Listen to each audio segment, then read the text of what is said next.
Ingatlah, durhaka membawa luka dan dosa. Bapak Ibu Dewan Juri yang saya hormati, hadirin dan teman-teman yang saya cintai. Bersatu sekata, berpadu berdaya, Kabupaten Langkat tercinta terus maju. Izinkan saya membawa cerita rakyat dari Labuhan Batu.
tetapi ia tidak mudah untuk mendapatkan pembeli.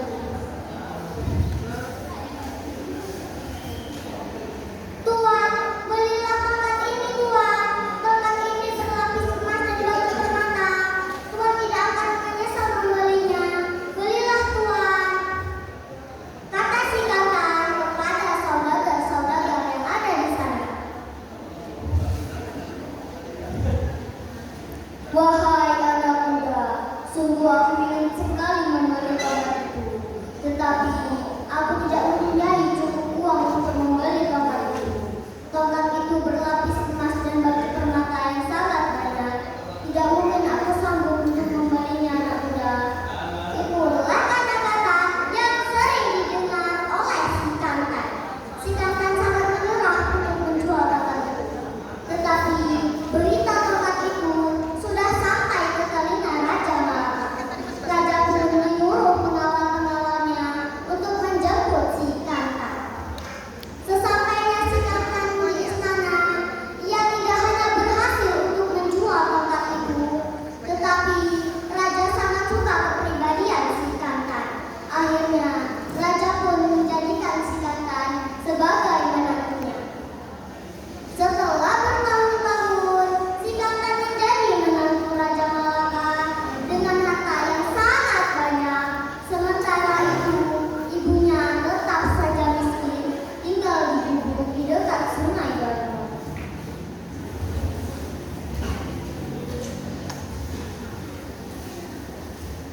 Kantan, di mana kau nak? Ibu sangat merindukanmu, Kantan. Di mana kau nak? Di mana kau?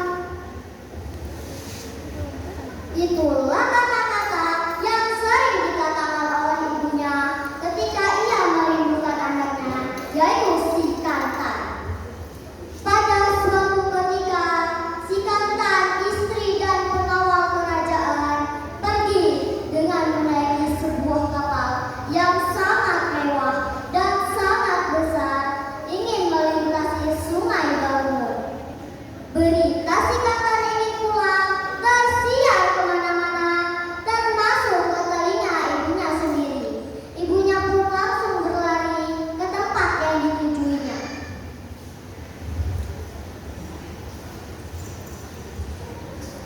Kantan, akhirnya kau pulang, Kantan. Ibu sangat merindukanmu, nak. Alhamdulillah ya Allah, anakku pulang, kata si ibu kepada si Kantan. Tetapi kapal